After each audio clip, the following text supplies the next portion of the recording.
The following is a Hoop Ball presentation.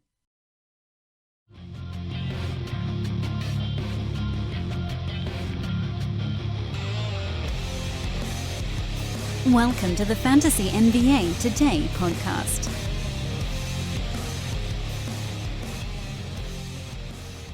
What's going on, everybody? Welcome to the Fantasy NBA Today podcast, a hoop-ball presentation. Joining me this week, we had him on Tuesday. You guys got to meet him. You guys fell in love with him. We debated who is the better fantasy asset, Stephen Curry or Kevin Durant. It's the one and only Zane Dahani. Denani. Oh, I messed it up again, and I just practiced 2 seconds ago. Where's my entrance music, man? You gotta set me up with something. Boom, chicka, boom, boom, chicka, boom, boom, boom, boom, chicka, boom, boom, chicka, boom, boom. Yeah. How's that? And that's me. That's Zay. How was your last couple of days going? Did you get to listen to your own voice on the podcast, and you're like, man, we sound so good together? Yeah, I actually almost decided to call my fiance and be like, hey, me and Vince, we've got a good chemistry going. I don't know if this is gonna work out anymore. So. I know, we don't even have to look at each other's eyes. We just hear each other's voices, and we're like, yep, chemistry. Exactly.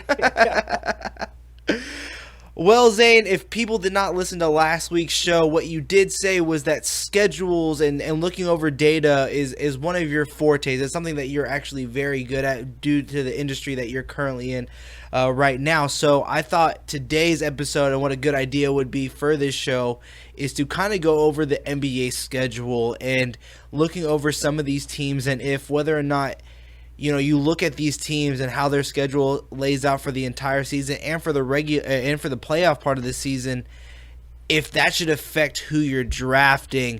And I think that would kind of take up the majority of this show, unless there's anything in Olympic talk that you want to kind of get out of the way now, because it looks like Serbia and Croatia took up a majority of the conversation on Twitter and the Ryan Locke stuff, and not necessarily Team USA things.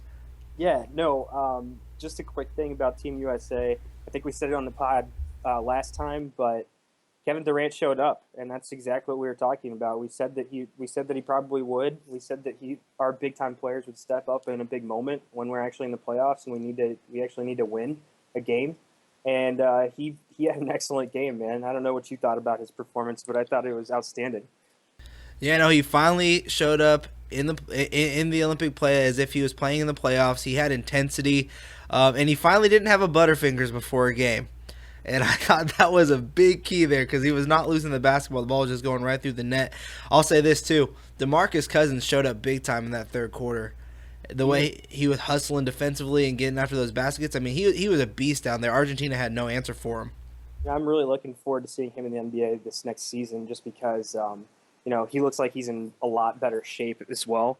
And I know that it's been something that's happened in the past where players have gone to Team USA, they've stayed in shape during the offseason, they come back, these young guys, and they perform so much better. And not that DeMarcus Cousins hasn't been incredible so far, but I just feel like he's going to have that extra, he's going to go to that extra, take it to the extra level this next season. So. Yeah, I mean, he had a great statistical season last year under George Karl's system. I think it's going to be a little bit different.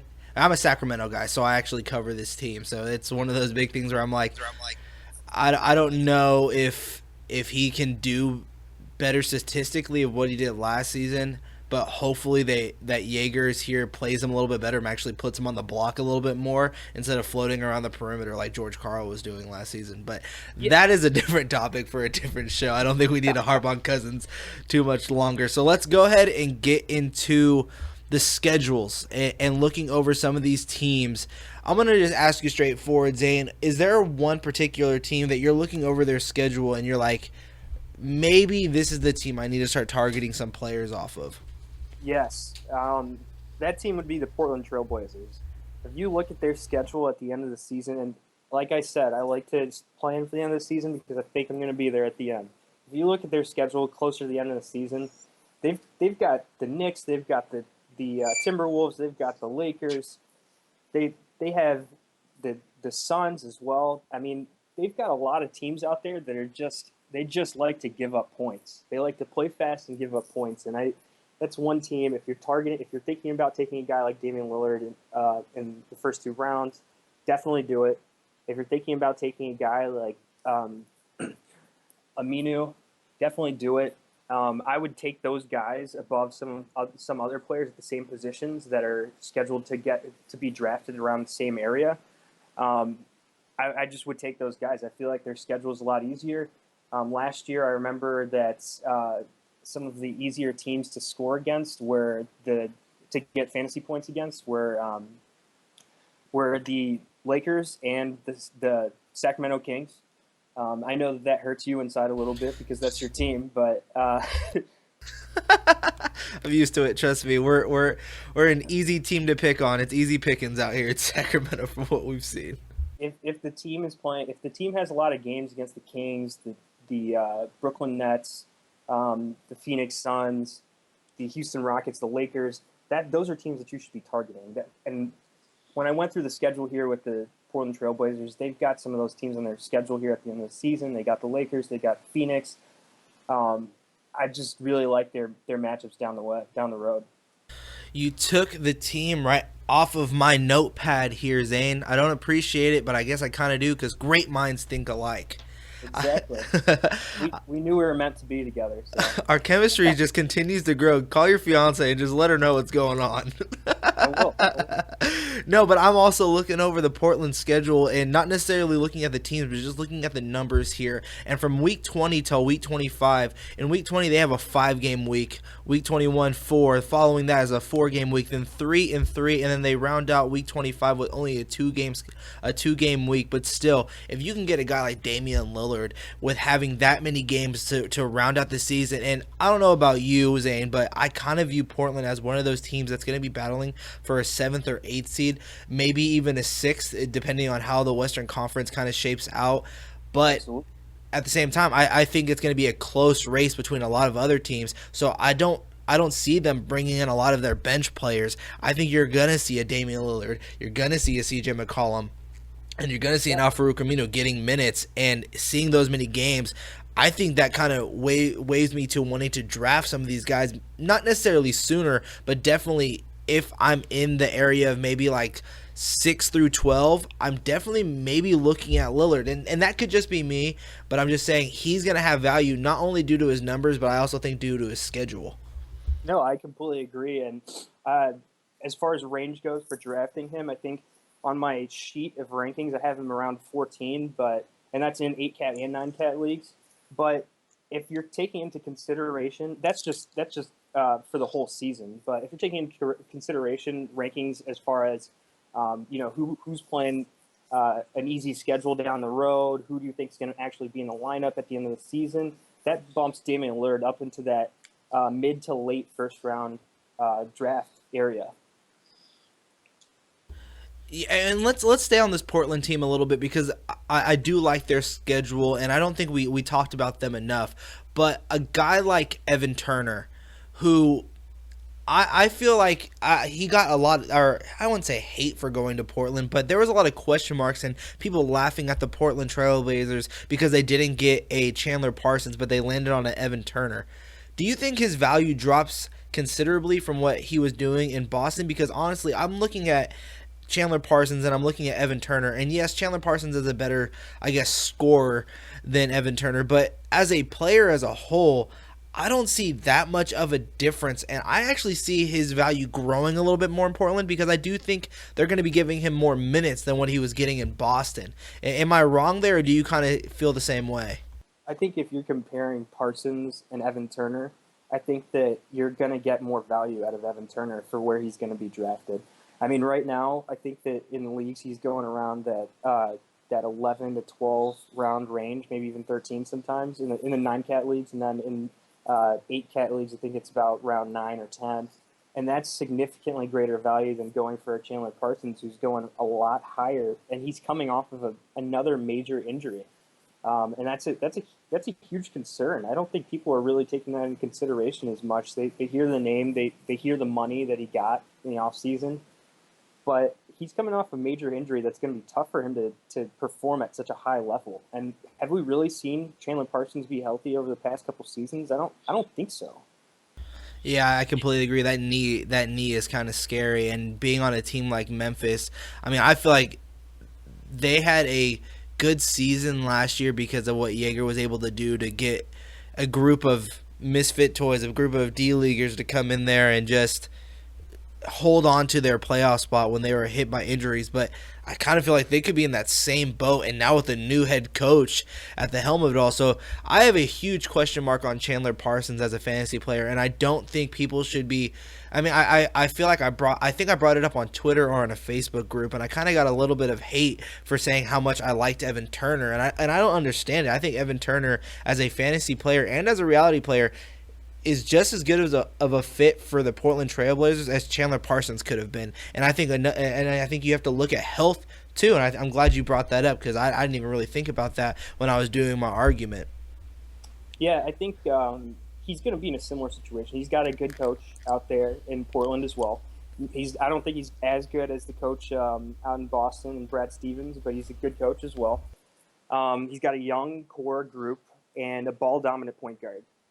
And I think he's going into a similar situation where he's not going to be asked to do too much, and that's kind of where he's struggled in his past.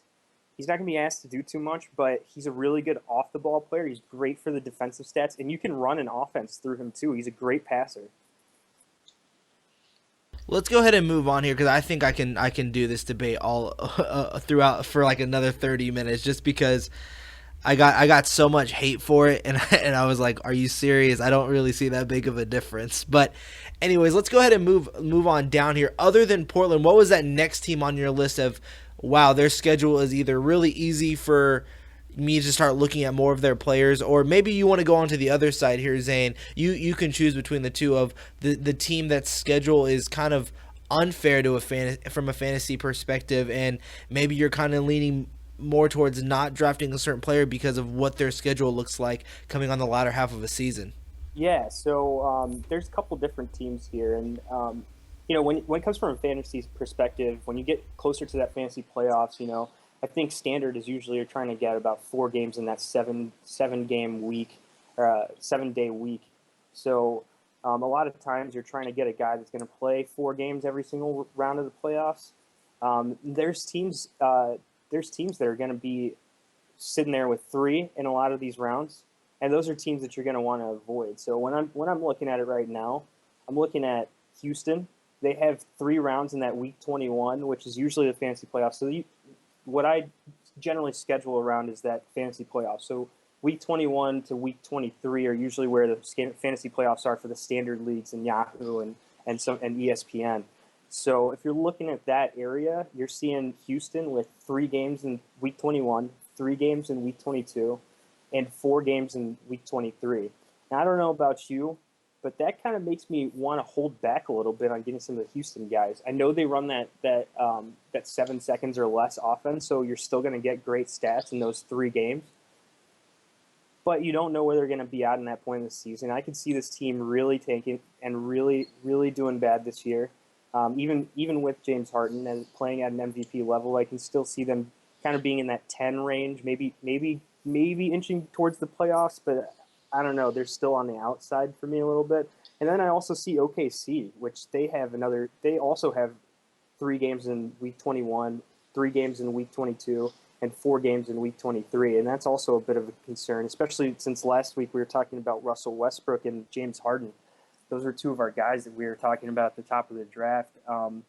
I like to get guys on my team that are going to be playing max amount of games, especially those in those early rounds. If I'm going to have my best player play a couple of games, so a team that I'm looking at whenever I'm looking at teams that might have a better schedule would be Washington and Brooklyn. And from Brooklyn, you're not thinking like there's too many fantasy prospects out there. Especially at the end of the season, they can be really terrible. You're picking up Sean Kilpatrick, but Washington, you've got a lot of good players on that team. You got John Wall, and I know in a lot of rankings you're thinking second round, and I'm thinking about bumping up to the higher end of that second round.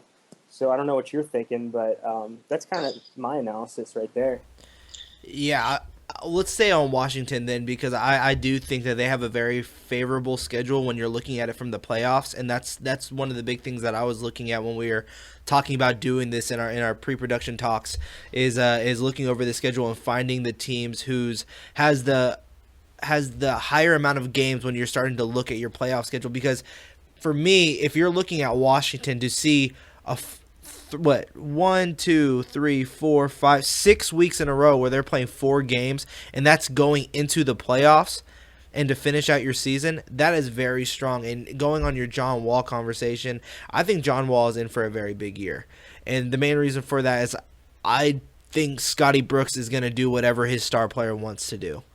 And if that means, hey, John, make the play. Hey, John, shoot the 3. Hey, John, do whatever it is you need to do because I'm going to make this team revolve around you. And I think that's good for what John Wall needs. I think that he's going to be in for a double year. I'm gonna put the claim on it now. He leads the league in assists this year, or he comes in second behind Russell Westbrook. Yeah, no, I totally agree. And then you're also looking at guys like Bradley Beal, who you might be able to pick up a little bit later on in the draft. I know Bradley Beal has a bad name with fantasy owners just because he's been injured the past couple seasons. He's kind of tailed off when it comes to his shooting. Sometimes his field goal percentage isn't as good as it could be. But at some point, this guy, I really believe that this guy is going to have one of those magical seasons where he averages over 20 a game and he's actually shooting really well as well. I don't know what you think about him, but I think it could be this year. And when I'm looking at Washington's schedule, I'm seeing as you go into that fantasy playoffs, you're looking at earlier on in March, you're seeing 3 games in a row where you're playing Phoenix, you're playing Denver, you're playing Sacramento, and then you play Portland. Those are all on the road, but still you're playing against you get that Phoenix and Sacramento, 2 teams where it's like, okay, my guy's going out there and he's going to be open and he's going to be shooting. He's going to be shooting a lot. He's going to be scoring a lot, getting a lot of stats, assists. I don't know. I really like Bradley Beal. What do you feel about Bradley Beal this year? I think Bradley Beal needs to be healthy before I can trust him again. I've been hurt by him too many times, missing games, being in and out of games, the field goal percentage being so up and down. So I'm gonna go on the opposite side of you. Do I think he has the potential to be something? Yes, but I've been too heartbroken from what he's done to me in previous years to where I can't trust him. Honestly, the next guy on my list, if you're going down the rankings here of just the Washington Wizards players, I go John Wall 1. I'm gonna go either, and it's a battle for me on the number 2 spot. That's what's crazy is I don't even have Bradley Beal as the number 3. It's going between these 2 guys, and it's Otto Porter and Marcin Gortat. And I'm gonna go with Otto Porter just because he can do a little bit more than what Gortat can do. But I think Otto Porter is that that next guy after John Wall that I'm choosing, and the defense is there. The fact that he can rebound, he's trying to knock down that 3-point shot with consistency, and the fact that he plays games. And so I actually am going to waver on the other side of you, where I think Bradley Beal, if he can have that season, I think it's gonna boost up his draft stock a lot. But if I'm drafting him, I'm hoping that he plays 15 really good games, and I might be looking to trade him, to be honest, if I draft him. Yeah, I could see I could see why you'd want to do that, and I also agree with you on Otto Porter. He's a guy that I'm targeting around that 6th round area in 8-cat leagues, and also around that same area in 9-cat leagues. I really like Otto Porter's game. He's still growing as far as his game goes. He's still really young. He's got more to it. Last year, he already showed us that he could provide really good value. I think that his position flexibility as well is a key thing, where he could kind of move between some of that guard, small forward, power forward like positions. I think that's really important. And then another guy from that same Washington Wizards team, you mentioned Marcin Gortat, which is great. I also always like Gortat. He's a really efficient center, and he shoots good at free throws. But I'm looking at Markieff Morris as well. I know last year he just got he got kind of like a small opportunity to start playing in the starting lineup last year at the kind of towards the end of the season. And I think with one off season, kind of growing with his teammates and everything, growing that chemistry, I think that he could be a good fantasy asset too. Yeah, I think what we've seen with Scott Brooks and his coaching at OKC is that he's good at pleasing the players, and you saw it with Kendrick Perkins and how he put him on the floor because KD and Westbrook liked him. So maybe if John Wall, Brad Beal, Otto Porter, and they all seem to gravitate toward liking Markieff Morris, who just 2 seasons ago was arguably the most improved player of the year. I don't think he won the award. If I'm correct, he did not win the award, but he was putting up numbers and was completely fantasy relevant for the entire season just 2 seasons ago. So if I'm looking at him, if he can have a bounce back year with Scott Brooks as now his coach and being that stretch forward that this team needs, as well as the aggressive bully on defense that he was for Phoenix. I mean, yeah, I really like Markieff Morris, but there's so much going on off the court and the personality issues that he has to overcome with the media and with what just happened this prior season. I think that's still something that's grown on him and that the team still has to overcome as a whole, and he has to overcome as a player as a whole. But if you're looking at it from just a pure fantasy basketball perspective, I do like Markieff Morris, but I haven't seen anything that he's done in Washington that would make me say I have to bring him onto my team. I have to, draft this guy. Well, I do think he put up the numbers. I'm not necessarily having him on my draft list right now. Yeah, I mean, that's understandable. What other teams are you kind of looking at? The team that I was actually going to bring up to you now, actually, as we move on from the Wizards, is the Los Angeles Clippers, and they have a very interesting schedule when you're looking at the playoffs here. You do weeks from 21 through 23. I do from 21 to 24, which is where I kind of have my issues. But if we're going from weeks 21 to 23 for your playoffs, I mean, you have to look at this schedule as something that's very favorable. From week 21, they have a 4-game week. 22, they have a 5-game week, and then in week 23, they have 3 games. That's a very strong playoff schedule for the LA Clippers. And on top of that, the players that they have there are all players that you can look at as very strong fantasy assets. So when you're looking at the Clippers schedule, Zane, what are some players, not necessarily from the Clippers, or what is it about this schedule for the Clippers that you're like, okay, maybe JJ Redick moves up 2 places from where I want to draft him? Yeah, I think when you get into that March, like closer to the playoff area, you're looking at Houston, you're looking at a game against the Sixers here, another game against Denver, and another game against the Lakers. And the Mavericks and Sacramento Kings, you got and the Suns actually as well, and another one against the Lakers. You're looking at a bunch of teams here that they could play against, and you could see JJ Redick just going out there and lighting up the playoffs. I remember last year there was a week here in the playoffs where he went out there and I think he was averaging about 5 threes per game, and you could see him getting hot again here, especially as they approach the playoffs, and then getting closer to that end of the playoffs when you're going into, I think, March 21 onwards. They've got a really favorable schedule. They're playing Los Angeles, playing Dallas. They have a tough one against Utah, but then they go back to Sacramento, Washington, Phoenix, and the Lakers again. And that stretch right there, you're talking about 8 or 9 games where you could see JJ Redick and Chris Paul just going at it really hard. And so I'm thinking JJ Redick might be someone you might target in the late 7th round, maybe early 8th, but you're looking at that 7th and 8th round range for him for sure.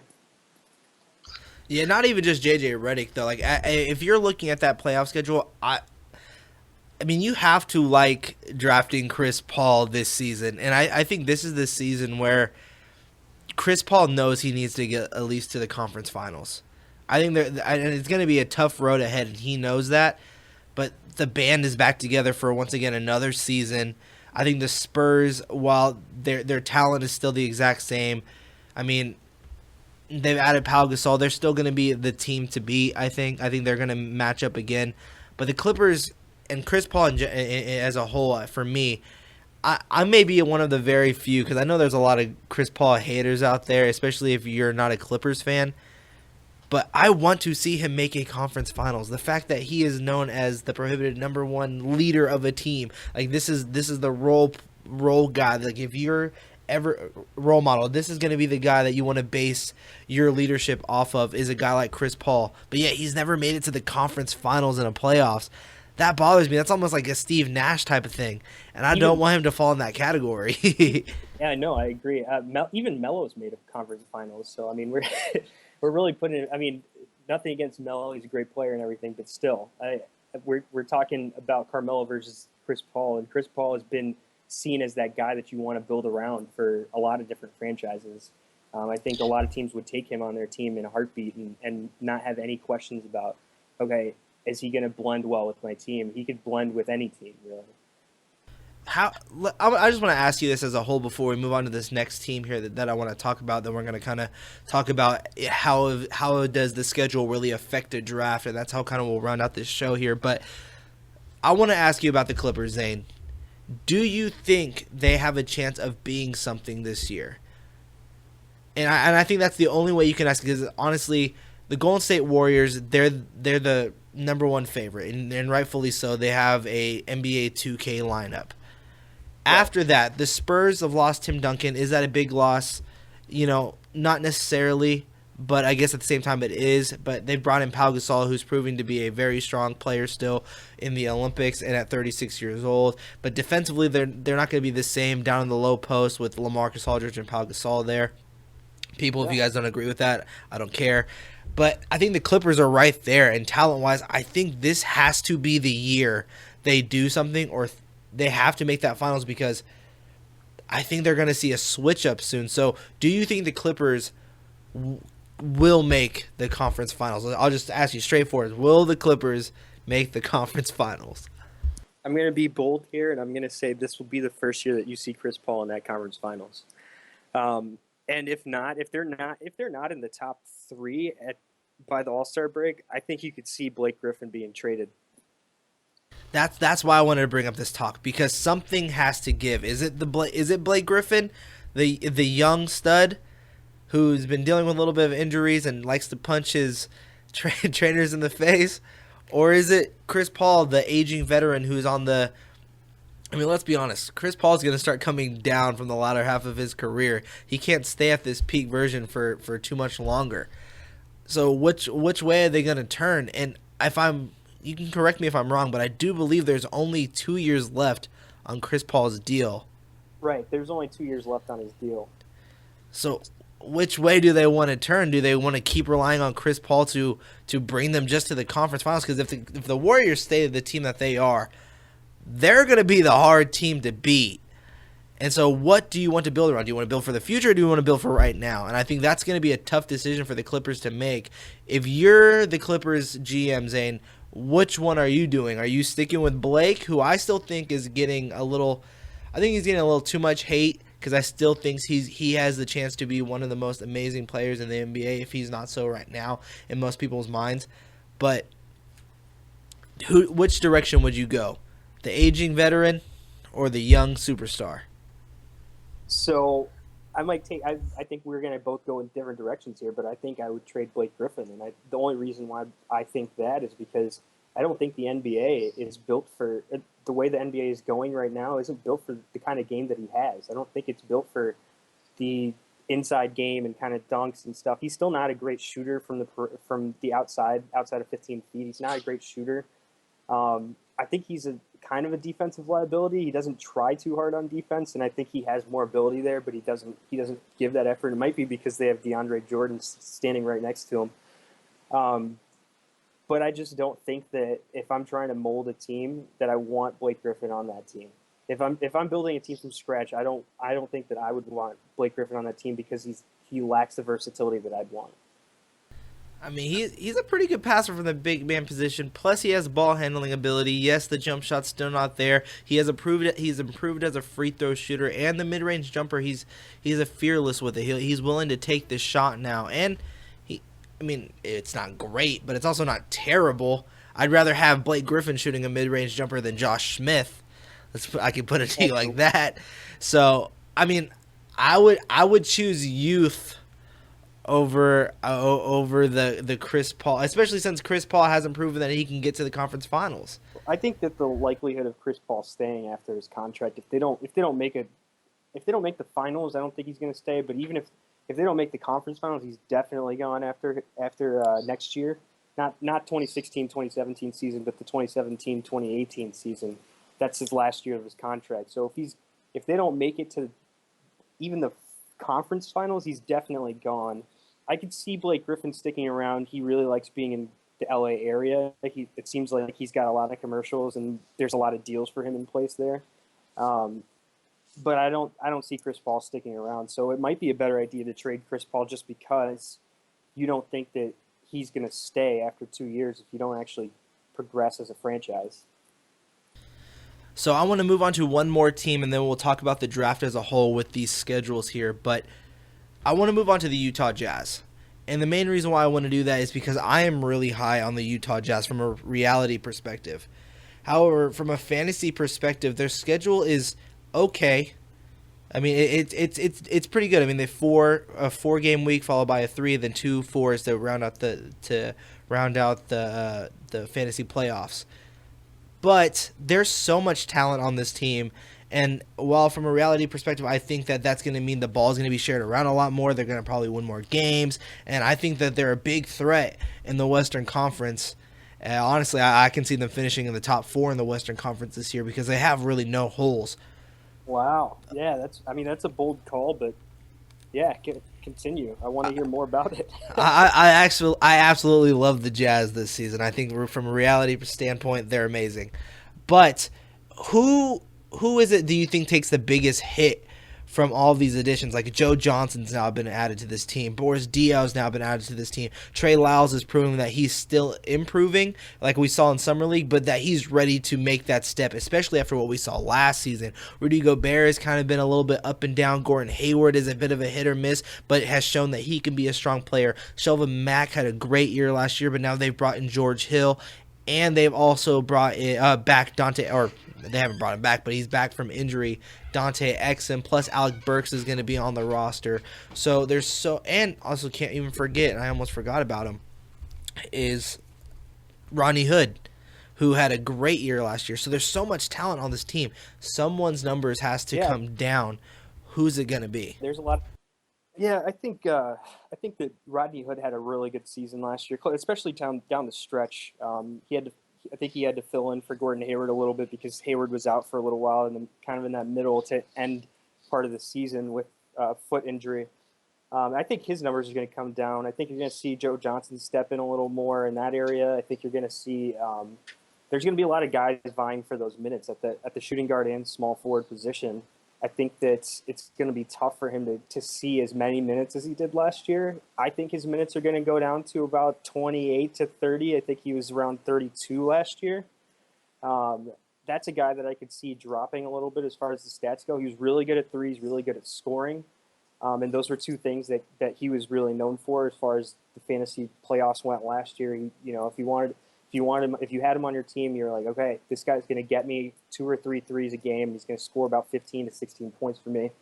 I don't think he's going to be in that 15 to 16 point range this year. I don't think that's going to be all of his role. I think he's going to take a step back. I think it's going to be around more so like 12 points per game, and you're going to see his threes drop to about 1.5. So that's the guy that I see dropping a little bit. What about you? Well, and this was going to be the player that I brought up, and I thought maybe, someone else would agree with me, but unfortunately, you didn't bring his name up. But I have question marks on Rudy Gobert. And not only for the injury of what happened last year, but it just looked like he was a step behind last year of everybody else. The rebounding numbers were up and down. His shot blocking ability wasn't always there. His offensive numbers took a bit of a dip. And yeah, I guess you can, again, attest it to the injury that he had to go through. But at the same time, he looks like he's a step slower. And maybe he's picking it up now in Olympic play. But, I mean, not that they're out. I mean, France just got beat. So, yeah. I think that as far as Rudy Gobert goes, I think last year, he had that injury, and it may have made him a couple steps slower, but that doesn't mean that he's definitely going to improve this year. That doesn't mean that he's going to be 2 steps faster this year just because he was 2 steps slower after his injury last year. So I think when you're thinking, okay, is this going to be my first centers on my team? Am I going to take Rudy Gobert and he's going to really man that center, one of those center spots on my team? I don't know that I would go as far as to say that I feel comfortable doing that with my team.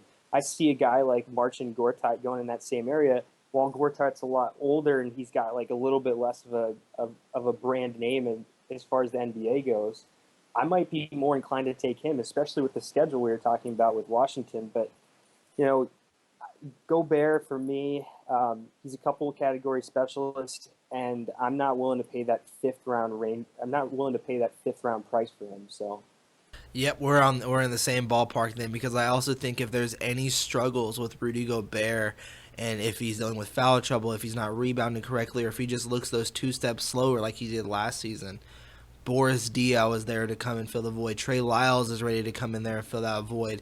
And so there's a lot of talent on this Utah Jazz roster. That's why I'm so high on them, is you can take one guy out and put another strong player right in to fill it. And that's why I think the only thing that worries me about Utah from a reality standpoint and going into the playoffs and things like that is that they haven't won for a very long time. And so my expectations may be a bit high, but at the same time, there really are no holes on this team, and I don't think anybody can underestimate this team. And if I remember correctly, and I could be wrong, you guys don't hate on me for it, but I believe they led the league in defense after the All-Star game last season. you might be correct on that. I'd have to double check as well, but I know that I'm pretty sure that they were the best team in defense 2 years ago. I'm not sure about last year though, and the change there was just inserting Rudy Gobert into that starting spot for Cantor 2 years ago. So I'd assume they probably had a similar thing going once Gobert got back in the lineup last year for them. If they can keep that same defensive prowess while adding the offensive abilities of Joe Johnson and Boris Diaw and George Hill, I mean, and a healthy Alec Burks, I mean, they have a chance to be a very strong both ends of the court team, and that's why I'm so high on the Jazz. No, I completely agree. I mean, the thing is, when push comes to shove, when you're looking at the end of that fifth round, you're looking at Rudy Gobert, and you're looking at a guy like Vooch, and you're looking at a guy like Gortat, and you're like, Gobert's kind of a category killer in a couple categories, and he can win you a couple as well. But these other guys like Vooch and Gortat, those guys are good at all the percentage categories. They shoot really well from the free throw line. They're really good at field goal percentage, and they score a lot. They also grab a ton of boards. So you're keeping yourself in a bunch of categories, and I think that's what's really important as well. Of that list, though, I still have Vooch third. I understand the argument for Gortat, but Vooch doesn't do anything defensively for me that I would make me want to choose him over guys like Gobert or Gortat. At least Gortat gets you blocks, like a Gobert in them. So that's why I would understand the argument about the Gobert or Gortat. But yeah, I'm not a huge fan of Vucevic as a fantasy player, other than the fact that he gets you double doubles and has good percentages. And other than that, he doesn't do much else for you. So I kind of want some shot blocks from my big man. But all right, Zane, the last topic here that I kind of want to get to till we round out the show is, and I guess this can be a quick minute thing. It just kind of depends on how the conversation goes. But you're looking at everyone's schedules now. You've looked at all the data. You've looked at all the games. Should that affect you when it comes to draft day?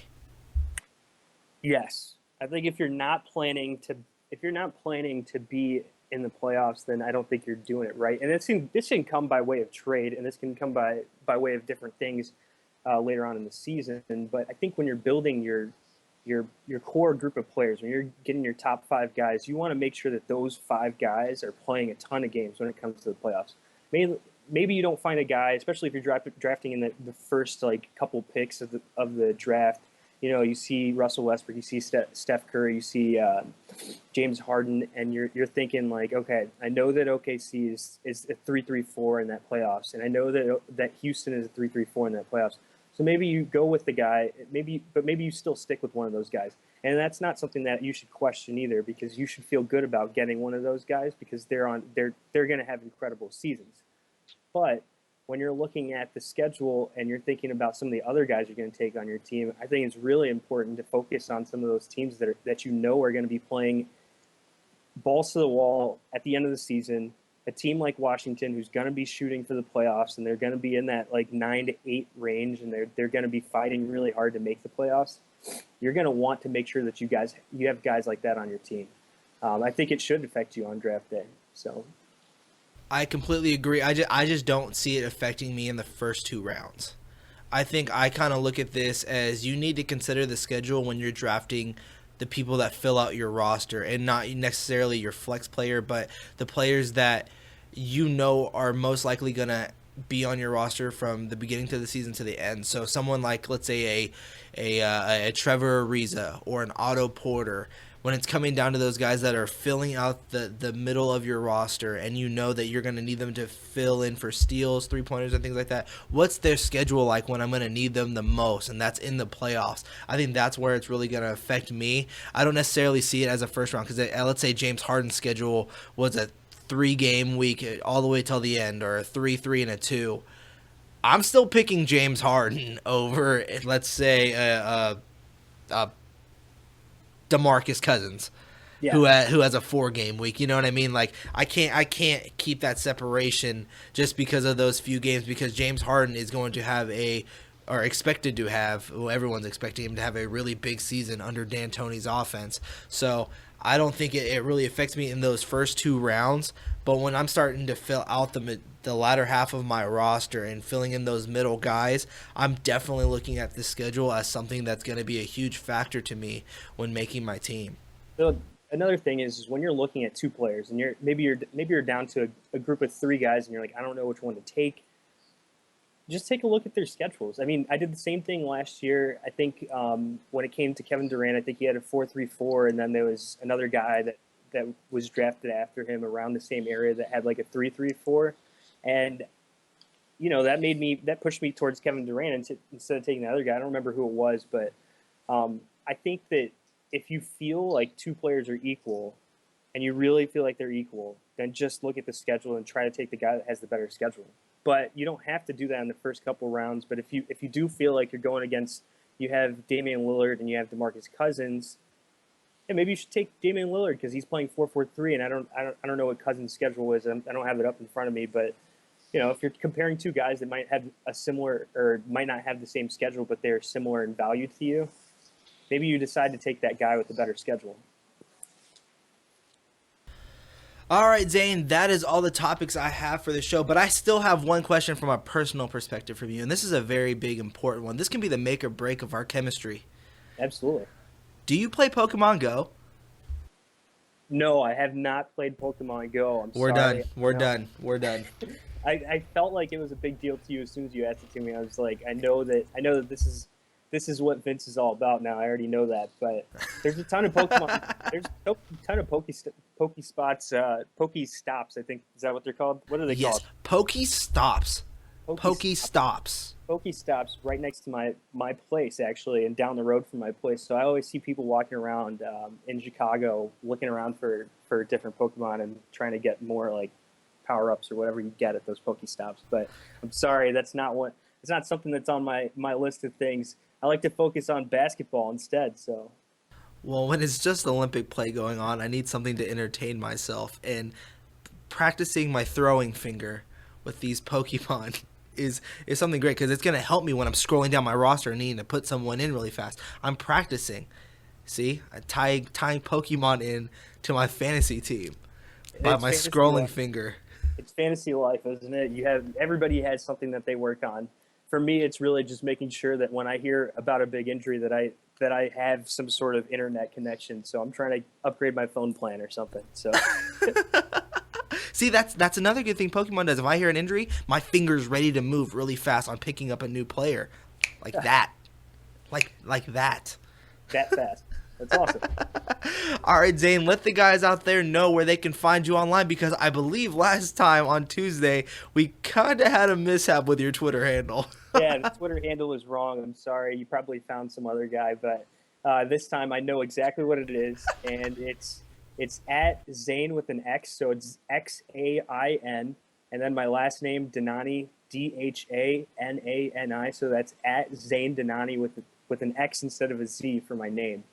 That's where you can find me on Twitter. I tweet random stuff. I think last night I was tweeting about Bachelor in Paradise. My fiance watches it, so I was comparing it to the NBA D League. But don't have to lie. Don't have to lie to kick it. You know you watch that show, Zane. You have that thing on your DVR right now, and you're ready to turn that thing on as soon as we log off here. No, the interesting thing was we were talking about it, and I just had to compare it to the NBA D League because I was like, this is like the off season for the Bachelor and Bachelorette season, and I know that there's a ton of people out there that watch it, that watch the Bachelor and Bachelorette, but then you get this Bachelor in Paradise show that comes on, and it's like all the losers, all the people that didn't make it, or didn't win, like the Bachelor. And so it's basically like the D League. You just got like these prospects out there, and they throw in a new guy every week, and you see someone else come in there, and it's hilarious. And I was comparing it to the D League, so I got a couple of some good responses on Twitter about that. But yeah, find me on Twitter at Zane Donani with an X, and yeah, I look forward to being on the podcast some more. Yeah, definitely. It was so much fun this week. Dan Besbris will be with you guys next week with a brand new Hoop Ball writer. You guys can follow me on all social media platforms of @VMCenter. Join the conversation with Zane or myself by just using hashtag FantasyNBAPod. Follow hoop-ball.com on Twitter with @hoopballtweets. Bookmark the site. I'll say it once again, hoop-ball.com. Both those are the symbols and not actually those things spelled out. And I believe that is it. So until next time, fantasy players, fantasy listeners, bye-bye.